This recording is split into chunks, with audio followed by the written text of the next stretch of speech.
सर्व पत्रकार मित्रांनो अभिनंदन करतो आणि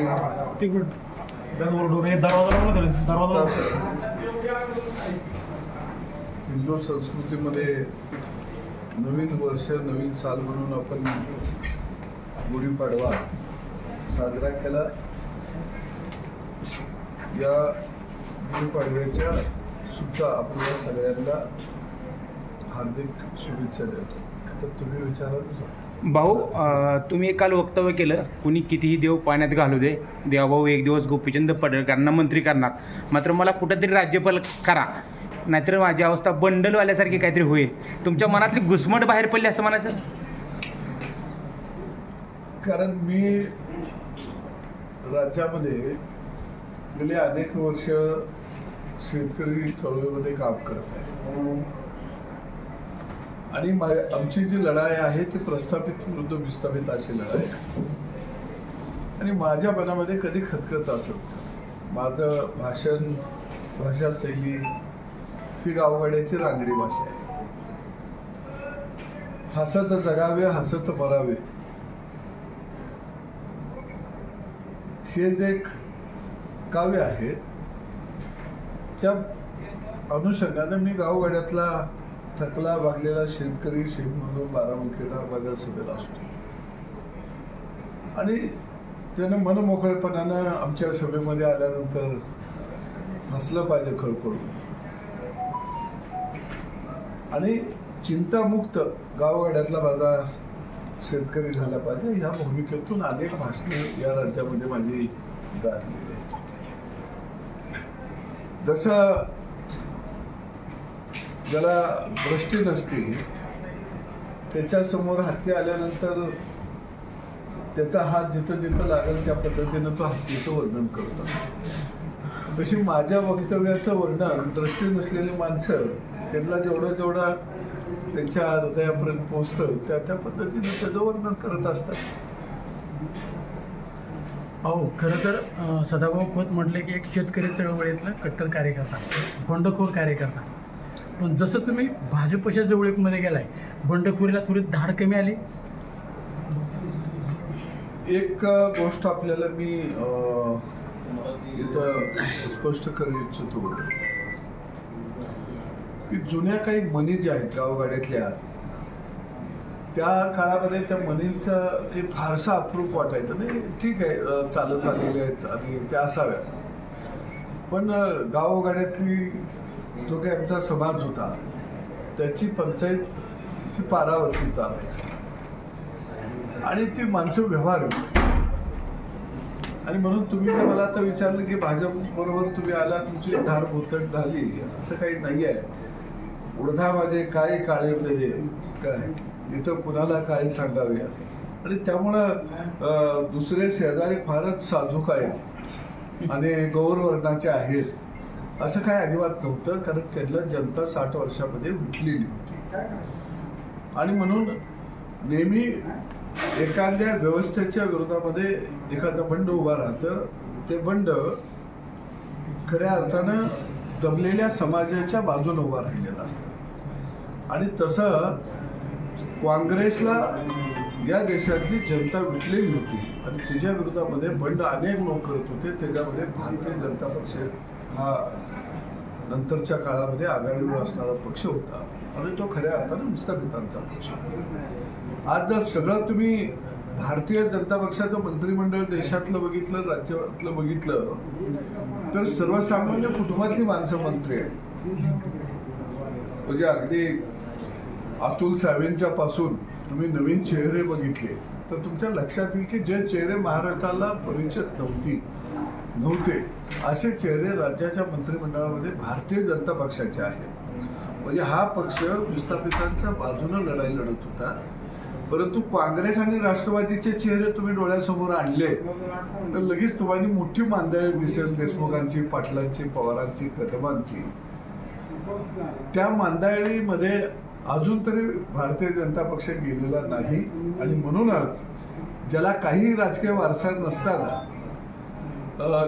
ज्याच्या मागे मोठा असं काही आर्थिक पाठबळ नसताना, ज्याच्या मागं कॉपरेटिव्ह सेक्टर नसताना, ज्याच्याकडं मेडिकल संस्था शाळा नसताना देवेंद्र फडणवीस नावाचा एक व्यक्ती बौद्धिकतेच्या चातुर्यावरती या महाराष्ट्राचा मुख्यमंत्री बनू शकतो.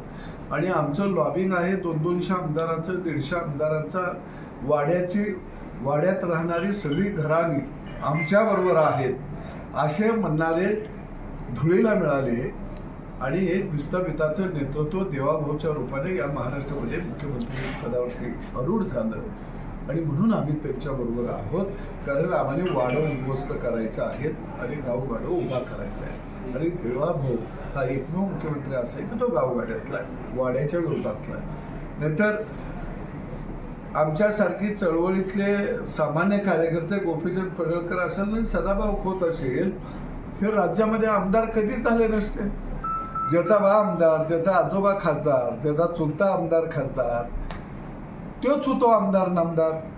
सामान्य माणूस हा काही काँग्रेसच्या काळात आमच्यासारखा झाला नसता. आणि काँग्रेस ही किंवा राष्ट्रवादी ही जर एवढी गंगेच्या पानांना आंघोळ करणारी स्वच्छ वंशाळा असती तर मला इंदापूरला कोर्टामध्ये आंदोलनाच्या केससाठी 10-12 वर्ष हेलपाटं घालावं लागलं नसतं.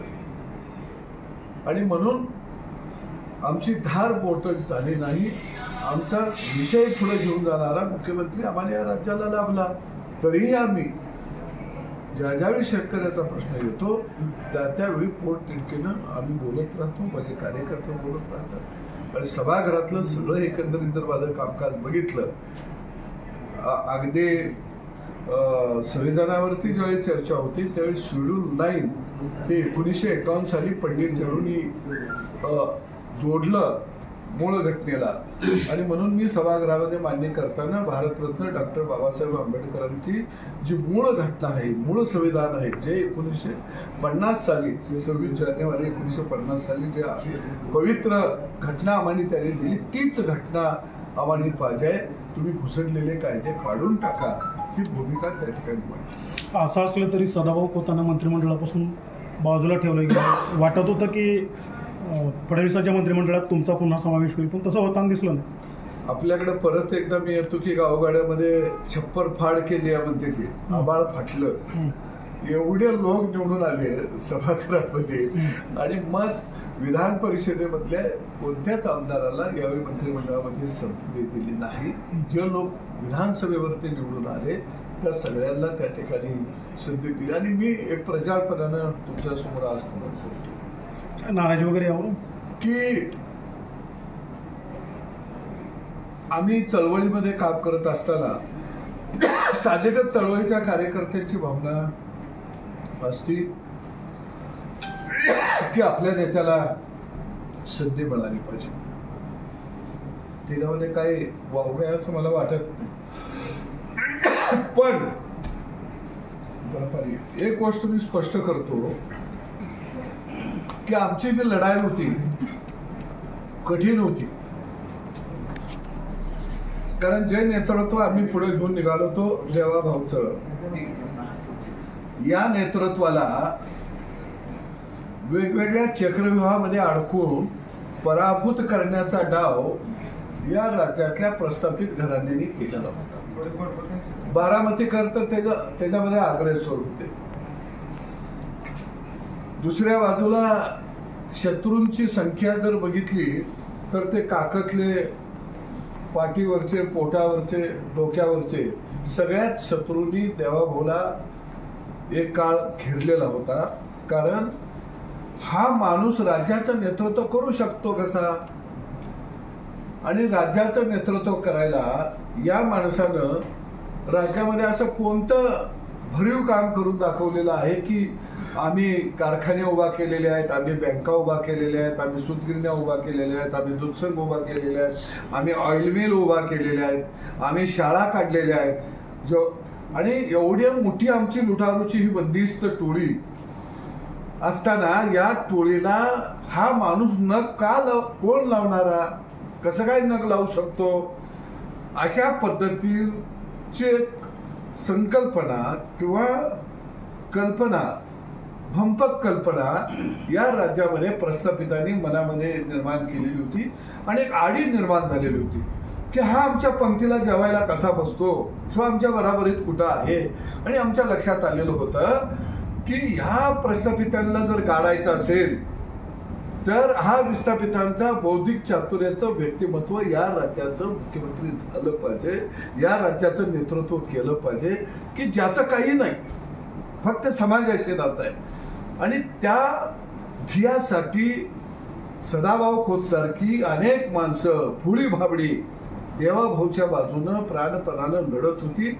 आणि आमचं एकच ध्येय होतं, जसं छत्रपती शिवाजी महाराज हे विशाळगडावरती पोहोचल्यानंतर तोफांचा आवाज आल्यानंतर बाजीप्रभूंची मानसिकता होती की आपण प्राण सोडायचा, तसं मुंबईच्या या तख्तावरती महाराष्ट्राच्या राजकारणातला हा हिरा तिथं पोचावा, मुख्यमंत्री व्हावा आणि मगच आपण थांबावं, या भूमिकेतून आम्ही खऱ्या अर्थानं त्या काळामध्ये लढत होतो. एक गोष्ट मी आजही तुम्हाला सांगतो की ज्यावेळी देवाभाऊला घेरला गेला त्यावेळी गोपीचंद पडळकर सारखी, माझ्यासारखी फाटकी माणसं ही प्राणपणानं लढत होती आणि लाभधारक लोक अगदी बीजेपीला जवळची असतील मोठ्या घराण्यातली ती मात्र शब्द घालून बसलेली होती.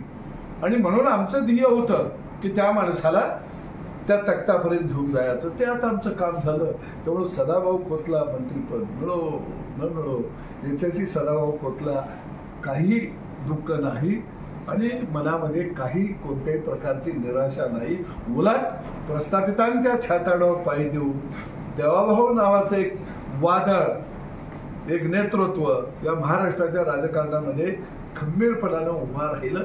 आम्ही त्या नेतृत्वाला साथ देऊ शकलो, हा आमच्या आयुष्यातला मोठा आनंदाचा. मागील विधानसभेची निवडणूक झाली त्यामध्ये महायुती सरकारनं म्हणजे आता जी महायुतीची सरकार आहे त्यांनी आश्वासन दिलं होतं शेतकऱ्यांना की आम्ही शेतकऱ्यांना पहिल्याच ह्याच्यामध्ये कर्जमाफी करू. मात्र सध्या तसं काही जाणवत नाही. अजितदादांना स्वस्त हात झटकलेले आहेत. त्यांनी म्हटलं की आम्ही तसं शब्दच दिला नव्हता, त्यांनी शब्द फिरवला अशी शेतकऱ्यांमध्ये चर्चा आहे. तुम्ही एक या राज्याचे माजी राज्य कृषी राज्यमंत्री आहात, तुम्ही कसं बघता की खरंच दिलं होतं का? एक कृषी राज्यमंत्री म्हणण्यापेक्षा एक शेतकऱ्याचा नेता सदाभाऊ खोत म्हणून कसं बघता? अजितदादांचा परिचय तुम्हाला जास्त असावा कारण तुमचा बांधाला बांधायचा, कारण माझा काही फारसा त्यांचा परिचय नाही, कारण त्यांचं आणि माझं शेत फार लांब आहे. त्यामुळे मला वाटतं त्यांनाच विचारलं तर बरं होईल की नेमकं तुमच्या शेतात असं कसं काय पीक उगवले. सदाभाऊ खोत म्हणून नेमकी भूमिका काय असेल? माझी भूमिका स्पष्ट आहे. मी तुम्हाला सांगतो की मी किंवा माझ्या कार्यकर्त्यांनी अनेक आंदोलन उभा केले, आम्ही लाट्या काट्या खाल्ल्या, आम्ही कधी भावनेला हात घालून आंदोलन उभा केले. ज्या शरद जोशींच्या विद्यापीठामध्ये आम्ही शिकलो वाढलो त्यांनी आम्हाला आर्थिक विषयावरती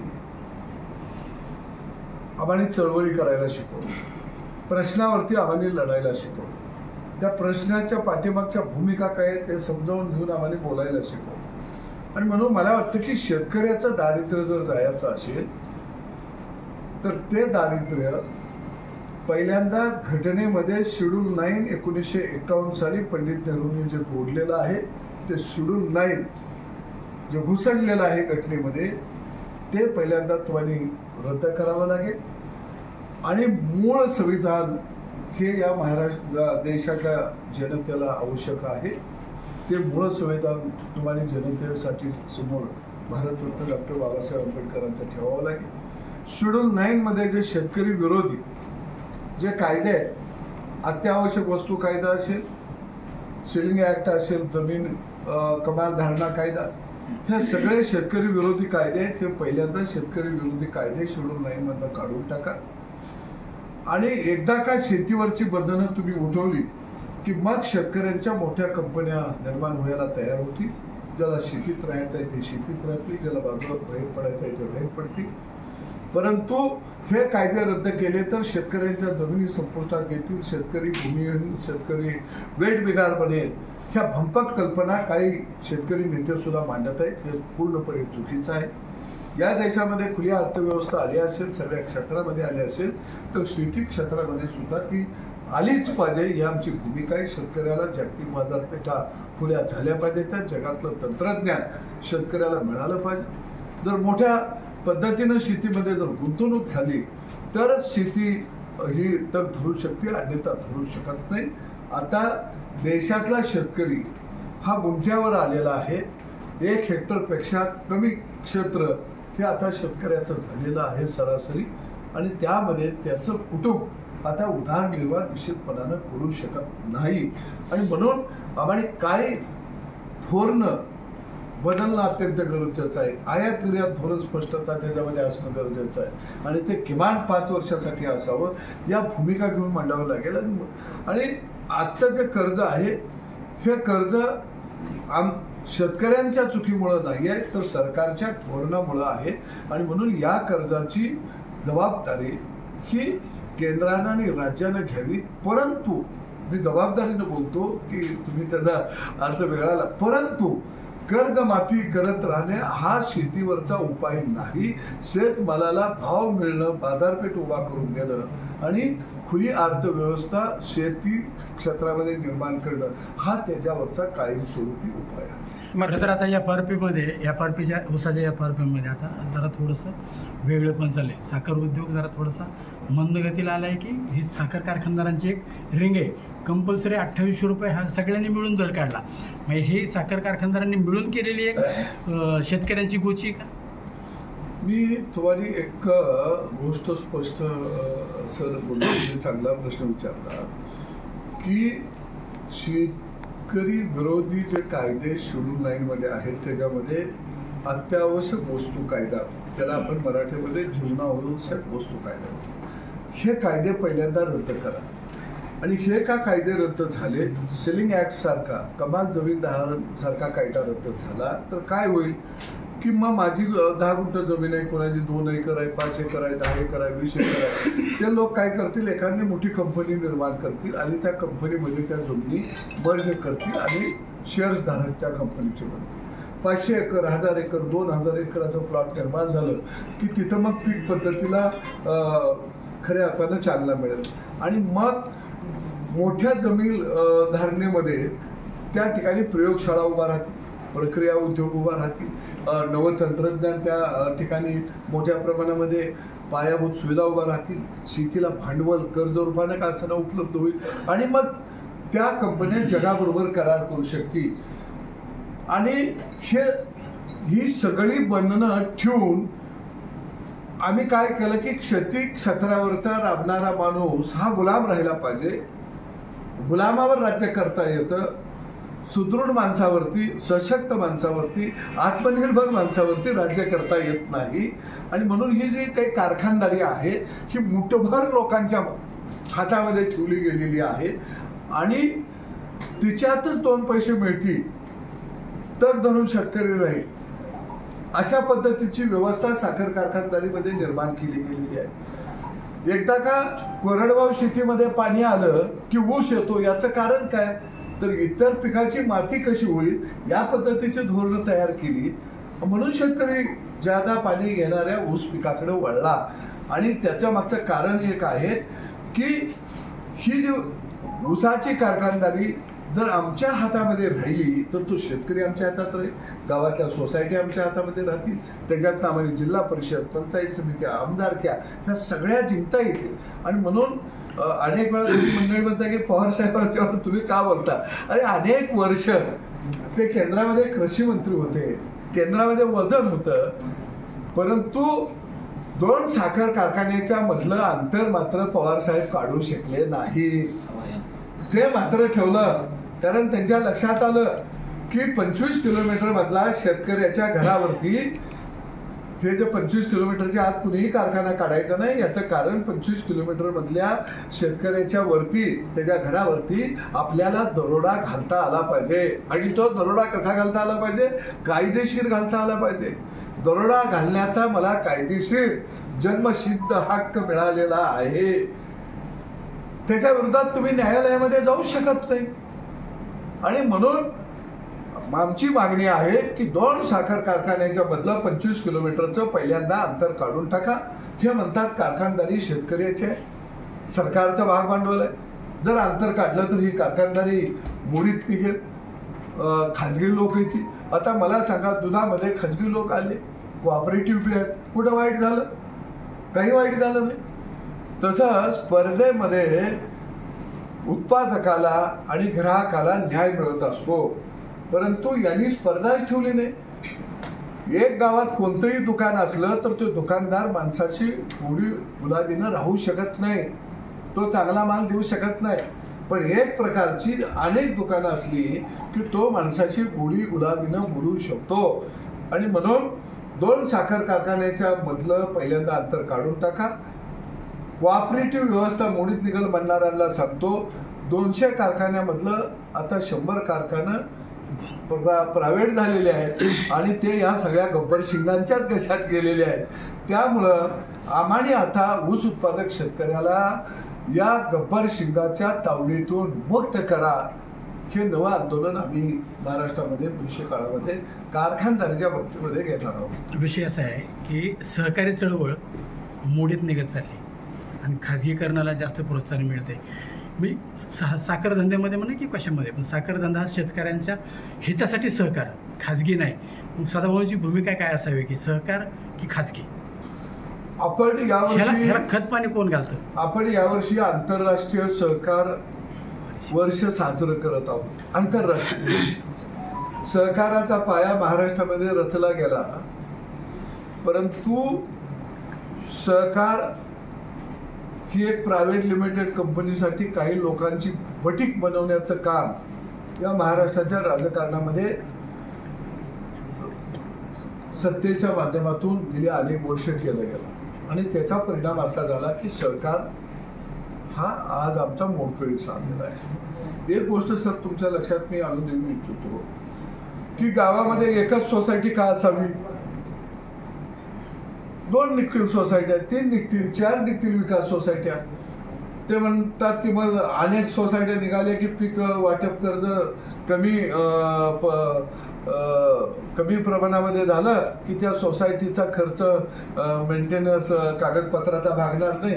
अरे आमच्याकडं महिला 10 महिला 20 महिला एकत्रित येतात आणि बचत गट चालवतात. त्यांचं कुठं कागदपत्रामुळं त्यांचे बचत गट तोट्यात आलेले आहेत. आणि म्हणून सहकार हा सरकारच्या माध्यमातून अनुदान लागण्याचा एक नवा धंदा गेली अनेक वर्ष या महाराष्ट्रामध्ये सुरू केला आणि सहकार क्षेत्र हे आपल्या बगलबच्च्यांच्याच हातामध्ये राहिलं पाहिजे अशा पद्धतीची व्यवस्था निर्माण केली. आणि म्हणून मी म्हटलं की अनेक संस्था ज्यावेळी निर्माण होतील त्यावेळी जी चांगली चालेल, जी टिकेल, जे चांगले लोक आहेत ते समाजात टिकतात, ज्यांना वेगवेगळी व्यसनं आहेत ते लवकर संपून जातात. आणि म्हणून मला वाटतं की असुदृढ व्यवस्था सांभाळत बसण्यापेक्षा सुदृढ व्यवस्था निर्माण कशी होईल या दृष्टीनं सहकारामध्ये सुद्धा आपल्याला काम करावं लागेल.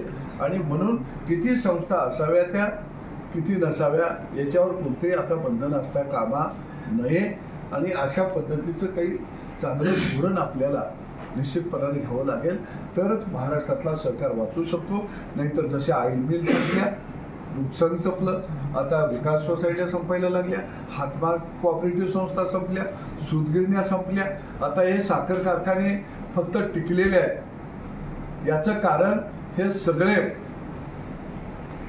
बगलबच्चे सत्तेमध्ये आहेत आणि जनतेचा कराचा पैसा कर्ज रूपानं बँकेला सरकारचं हमीपत्र घेऊन करोडो रुपये उचलायचे म्हणून हे त्या व्यवसायामध्ये टिकून आहे. नाहीतर साखर कारखानदारीमध्ये आज कोऑपरेटिव्ह सेक्टरमध्ये असणारे लोक हे काही व्यापारी दृष्टिकोनचे लोक नाही आहेत. आणि जोपर्यंत व्यवसाय म्हणून त्याकडे बघितलं जात नाही तोपर्यंत कोऑपरेटिव्ह मध्ये सुद्धा खऱ्या अर्थानं पारदर्शकता येऊ शकत नाही. आणि म्हणून मला वाटतं की कोऑपरेटिव्ह सेक्टर हे बंधनमुक्त करा. एक गोष्ट तुम्हाला मी आठवून सांगते की मी म्हणतोय 25 किलोमीटरचं अंतर काढून टाकलं पाहिजे, पण हे काढणार नाही. याचं कारण काय? प्रायव्हेट कारखाने बियाणेच घेतलेले.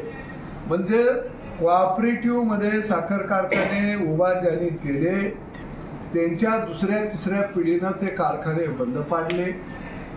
बंद पाडायचं कारण त्याच्यावर कर्जाचा डोंगर दाखवला. कर्ज देणाऱ्या बँका सुद्धा ह्यांच्याच होत्या, कर्ज घेणारे हे, देणारे हे, बंद पाडणारे हे, आणि परत ते कोऑपरेटिव्हचे कारखाने विकत घेणारे सुद्धा हेच. त्यामुळं त्यांना असं वाटतं की आता 25 किलोमीटरचं अंतर उठलं की कोऑपरेटिव्ह क्षेत्र बुडून जाईल, भांडवलदार इथं येतील. मी तुम्हाला एक गोष्ट स्पष्ट सांगतो, भांडवलदार येत असतो जिथं व्यवसाय होतो, जिथं कच्चा माल मिळतो, जिथं ग्राहक उपलब्ध असतो, तिथं ते गुंतवणूक करत असतात. आणि कोणताही भांडवलदार गुंतवणूक हे कुणाला तरी लुबाडायसाठी करत नसतो, कारण कच्च्या उत्पादकाला जर लुबाडलं तर त्यानं गुंतवणूक केलेले भांडवल त्याचं पाण्यात जात असतं. तो पुन्हा करणार काय, त्या नसलं काय गळ्यात घालून तो हिंडणार आहे का? त्यामुळं साखर कारखानदारीमध्ये 25 किलोमीटरचं अंतर काढू शकत नाही. याचं कारण कारखाने बी त्यांचे, बँका बी त्यांच्या, खाजगी कारखाने बी त्यांचे, राज्याचा सहकार मंत्री बी त्यांचा, राज्याची धोरा सांभाळणारा वरचा मंत्री बी त्यांचाच. त्यामुळं जोपर्यंत या राज्यामध्ये मी देवाभाऊला विनंती करू शकतो की तुम्ही ऊस उत्पादक शेतकऱ्याला खऱ्या अर्थानं जर मुक्त केलं तर महाराष्ट्रातल्या ऊस चळवळीचा इतिहास लिहिताना सोनेरी हस्ताक्षरानं लिहिलं जाईल की 25 किलोमीटरचं अंतर काढणारा आणि शेतकऱ्याला या गब्बर शिंगाच्या तावडीतून मुक्त करणारा कोण असेल तर तो देवाभाऊ. जसं मनोहर जोशी आणि गोपीनाथ मुंडेंनी सोनबंदी काढून टाकली, त्याच पद्धतीनं देवाभाऊने आता 25 किलोमीटरचं अंतर काढून टाकावं आणि या गब्बर शिंगाच्या तावडीतून महाराष्ट्रातल्या ऊस उत्पादक शेतकऱ्याला मुक्त करावं ही माझी मागणी. गब्बर सिंग महाराष्ट्राच्या लक्षात नाही आला अजून, पण गब्बर सिंग ऊस उत्पादकाला जर विचारलं तुम्हाला लुटणारे गब्बर सिंग कोण, तर मला वाटतं आमचा ऊसाच्या फडामध्ये पाचट काढणारा शेतकरी सुद्धा सांगेल की गब्बर सिंग कोण आहे. तेवढं जनजागृती महाराष्ट्रामध्ये चळवळीच्या माध्यमातून आम्ही केलेली आहे. संसदेमध्ये आज वक्फ बोर्ड मांडलं जातं, वक्फ बोर्ड सुधारणा विधेयक जे आहे ते मांडलं जातं, मात्र विरोधकांकडून विरोध होतोय असं वाटतं. एक आहे, तुम्ही प्रश्न संवेदनशील आणि चांगला विचारला, पण मी तुम्हाला सांगेन की काळानुरूप काही सुधारणा कराव्या लागतात आणि वक्फ बोर्ड जे आहे तर त्या काळामध्ये जे काही निर्माण झालं त्याचा हेतू त्या काळातल्या राज्यकर्त्यांच्या समोर काही प्रश्न त्या काळात निर्माण झाले असतील की जे लोक देश सोडून गेलेले आहेत किंवा जातीय दंगे निर्माण झाले, देशाची फाळणी झाली, त्यामुळं लोक गावं सोडून इकडची तिकडं झालेली होती आणि काही लोक परत येतील, त्यांच्या मूळ जमिनीवरती येतील, मूळ गावामध्ये येतील आणि त्यांना आपल्याला देता येतील. परंतु अनेक जमिनीचे क्षेत्र नुसतंच वक्फ बोर्डच्या नावावरती खाली पडीक पडून राहिलेले आहेत आणि त्या सगळ्या जमिनी असतील किंवा रहिवासी जागा असतील त्या उपयोगात येणं अत्यंत गरजेचं आहे असं मला वाटतं आणि म्हणून त्याच्यामध्ये सुधारणा करण्याचा निर्णय, ऐतिहासिक निर्णय हा केंद्रामध्ये आदरणीय मोदीजींनी घेतलेला आहे. परंतु आपल्या देशामध्ये कोणतीही चांगली सुधारणा आणा त्याला राजकारणाच्या चष्म्यातूनच बघण्याचा किंवा बघण्याची एक मानसिकता या देशातल्या राज्यकर्त्यांची निर्माण झालेली आहे. म्हणून मला वाटतं त्या विधेयकामध्ये सुधारणा होणं अत्यंत गरजेचं आहे. सगळ्यात एक महत्त्वाचा प्रश्न की राज्य सरकार म्हणतं की सरकार आर्थिक अडचणीचा सामना करत आहे, शेतकऱ्यांना कर्जमाफी होणार नाही असं उपमुख्यमंत्र्यांनी तर सांगितलं आहे. मात्र दुसरीकडे बघितलं तर राज्याचे मंत्री जे आहेत राधाकृष्ण विखे पाटील यांच्या कारखान्याला 296 कोटी रुपयाची म्हणजे कर्ज राज्य सरकारनं ते हे घेऊन दिलेलं आहे साखर कारखान्यासाठी. मला कर्जमुक्तीचा विषय मी मगाशी स्पष्ट पण इकडे ते नाही मात्र दिलं गेला आहे की मी तुम्हाला सांगतो की शेतकऱ्याच्या बाबतीमध्ये देवाभाऊचं सरकार संवेदनशील आहे. अगदी दलित शिवार योजनेपासून अपूर्ण सिंचन योजना पूर्ण करण्यापर्यंत 7.5 HP पर्यंत शेतकऱ्यांना विजेचं बिल माफ करण्यामध्ये राज्यातल्या 46 लाख शेतकऱ्यांची 46,000 कोटी रुपयांची विजेची थकबाकी माफ करण्यामध्ये पर्यंत, दुधाला 5 रुपये अनुदान देण्यापर्यंत, नदीकडच्या शेतकऱ्यांची पाणीपट्टी वाढीव होती ती त्याला स्थगिती देण्यापर्यंत अशा अनेक निर्णय सरकारनं घेतलेले आहेत. आणि निश्चितपणानं शेतकऱ्याच्या बाजूचं दिलासादायक निर्णय सरकार घेईल आणि घेणार. मी तुम्हाला स्पष्ट सांगतो. मी विनंती करतो आपल्या माध्यमातून हात जोडून राज्यातल्या शेतकऱ्यांना की बाबांनो, तुम्ही आत्महत्या करू नका. हे सरकार तुमच्या बरोबर आहे, आम्ही तुमच्या बरोबर आहोत. सरकारनं जर तुमचा अन्याय करण्याचा प्रयत्न केला तर निश्चितपणानं आम्ही छातीचा कोट करून तुमच्या बरोबर राहू.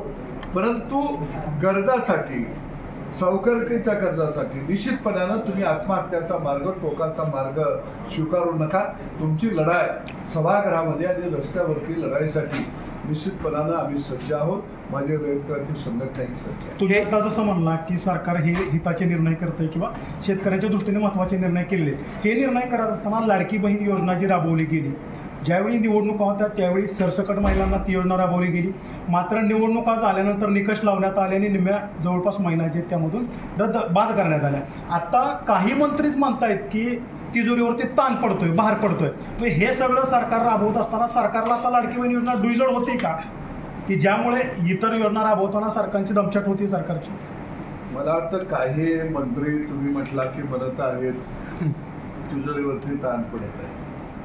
आता तुमच्याकडूनच मी ऐकलं की मंत्री म्हणत आहेत तिजोरीवर ताण पडत आहे. कॅबिनेट मंत्री दत्तात्रय भरणेंनी इंदापूरमध्ये स्पष्ट विधान केलं. म्हणजे मंत्री म्हणत आहेत, तुमच्याकडे ऐकलं मी की तिजोरीवरती ताण पडत आहे. आता मला माहित नाही की शेतात काय ज्वारी फिरून ती तिकडे घेऊन तिजोरी भरतील का काय. त्यामुळं मंत्र्यांना एक सवय असते तिजोरीवर ताण पडतो. त्यांना असं वाटत असतं की तिजोरी मी ऊस लावून ऊसाच्या पैशातूनच भरायला लागतं असं वाटतं काय मंत्र्यांना. तर असं काही नाही. तिजोरी भरण्याचं काम ही खऱ्या अर्थानं जनता करत असते, देशातली आणि राज्यातली कराच्या रूपाने. त्यामुळे मंत्र्यांनी काही ताण घ्यायची गरज नाही. तिने आपलं तानातानी करत राहावं, आपल्या गाड्याची तुळावली. प्रश्न हा आहे की लाडकी बहीण ह्या योजनेचं मी निश्चितपणानं स्वागत करतो आणि करणंही गरजेचं आहे की 2 पैसे शेतकऱ्याच्या घरात आलं तर कुणी वाईट वाटून येण्याचं गरज नाही.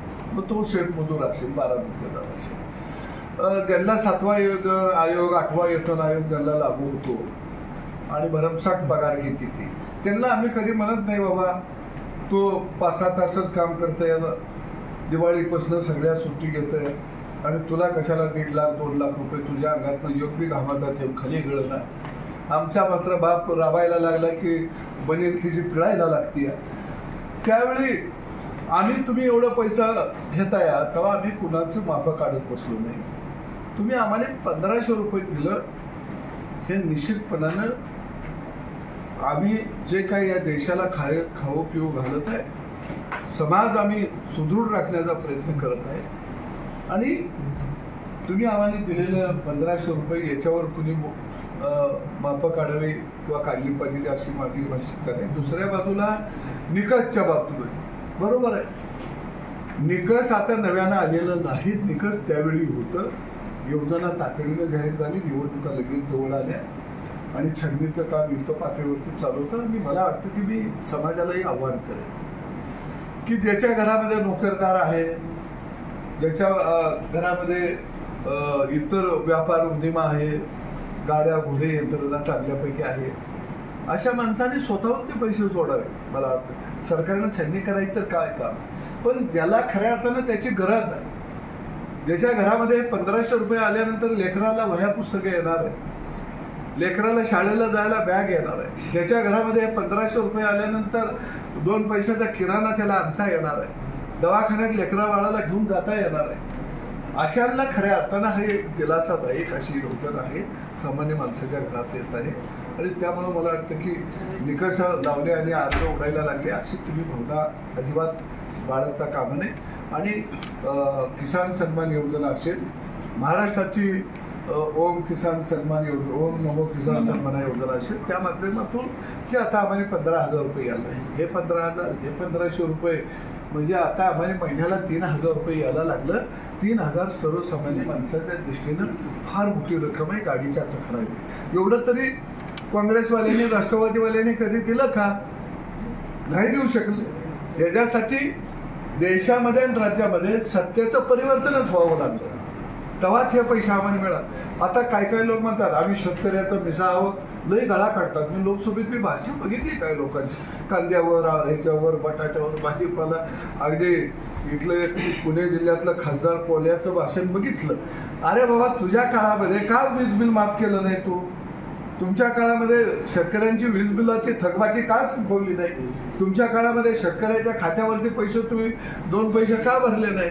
तुमच्या काळामध्ये माई मौलीच्या खात्यावरती पैसे तुम्ही का भरले नाहीत? तुमच्या काळामध्ये सिंचन योजना राज्यातल्या दुष्काळ पट्ट्यातल्या तुम्ही का पूर्ण केल्या नाही? नदी जोड प्रकल्प तुम्ही का पूर्ण केले नाही? आणि म्हणून मला वाटतं आता ते सिने अभिनेते आहेत. अरे, पुस्तक वाचून अभिनय करणं वेगळं आहे आणि वास्तवामध्ये काम करणं वेगळं आहे. एक शेवटचा प्रश्न, एक सामाजिक चळवळीविषयी. विषय असा आहे की सामाजिक चळवळीमध्ये काम करणाऱ्या माणसांना राजाश्रय लवकर मिळत नाही, त्याला झगडावंच लागतं चळवळीत काम करणाऱ्या. पण गुंडगिरी करणाऱ्या लोकांना, की साधारणतः आपण बीडचे किंवा गुंडगिरी, फार लोक राजाश्रय मिळतो अलीकडे. काय सदाभाऊ खोत म्हणून एक चळवळीतला कार्यकर्ता म्हणून काय मत आहे? गुंडगिरीला राजाश्रय मिळतोय. काय आहे तुम्हाला मी सांगू का? राजकारण ह्याचा जर सगळा इतिहास बघितला, सत्तेचा इतिहास बघितला, तर तो लुटारूचा होता. आणि लुटारू हा गुंडच असतो. इतिहासामध्ये एकच राजा असा होऊन गेला, छत्रपती शिवाजी महाराज, की त्यांनी गुंडांचा, बंडूंचा बंदोबस्त केला. त्या काळात आज आपण गावगाड्यात म्हणतो की वाडे जमीनदोस्त केले, वतनदाऱ्या नष्ट केल्या. आणि ती मानसिकता आजही पुढे चालू आहे. कारण राजकारणाच्या पटलावरती आमच्यासारखे माणसं असतील, बच्चू कडू असेल, अगदी माझा आणि वैचारिक मतभेद असतील तर राजू शेट्टी असतील, ही माणसं ही अपवादात्मक जन्माला येतात. कारण त्यांचा संघर्ष हा या प्रस्थापित वतनदार, छागीरदार यांच्या विरोधातला असतो. आणि ही माणसं सत्तेच्या व्यवस्थेमध्ये येत नसतात, सत्ता परिवर्तन करत असतात. आणि आम्ही सगळे जे आहोत ते असंतोषाचे जनक आहोत, सत्ता परिवर्तन करणारी माणसं आहोत. सत्तेचा लाभ हे दरबारातली माणसं घेत असतात. आणि लढणारा सैनिक हा दरबारात नसतो, तो 18 दिशा धावत असतो. आणि दरबारातले गुजरे मुजरे हे राजाला खुश करत असतात. आम्ही वार घडणारे आहोत, रक्तबंबाळ होणारे आहोत, सत्ता परिवर्तन करणारे आहोत, व्यवस्था बदलणारे आहोत. आणि म्हणून आम्ही देवाभाऊच्या रूपानं एक प्रस्थापित व्यवस्था आम्ही बदलली. आता ही बदलत असताना तुमचा दुसरा प्रश्न येईल की मग त्यांच्याबरोबर कोण कोण आले? आता त्यांच्यावर जे आले ते त्यांच्या वाड्याला हादरे बसायला लागले आणि म्हणून ते चारी दिशेने पळत सुटले. आता त्यांच्या सावलीत कुणी बसावं हे तिन्ही ठरवावं, आम्ही आमचं काम केलं. या प्रश्नावर एक प्रश्न आहे की बीड तुरुंगामध्ये जो राडा झाला त्या राड्यावरून संजय राऊत असे म्हणतात की महाराष्ट्रातील प्रत्येक तुरुंगामध्ये अड्डे आहेत आणि प्रत्येक ठिकाणी गँगवॉर आहे आणि प्रत्येक तुरुंग हे भ्रष्टाचारांचे अड्डे आहेत. आता संजय राऊतांच्या या विधानाकडे कसं बघतो? संजय राऊत साहेबांचा याच्यावरचा मोठा अभ्यास आहे, कारण ते आज जाऊन आलेले आहेत. आम्ही आज गेलो तर चळवळीच्या माध्यमातून गेलो, त्यामुळे मला वाटतं ते सत्य असेल आणि सरकारने त्याची गांभीर्यानं दखल घेतली.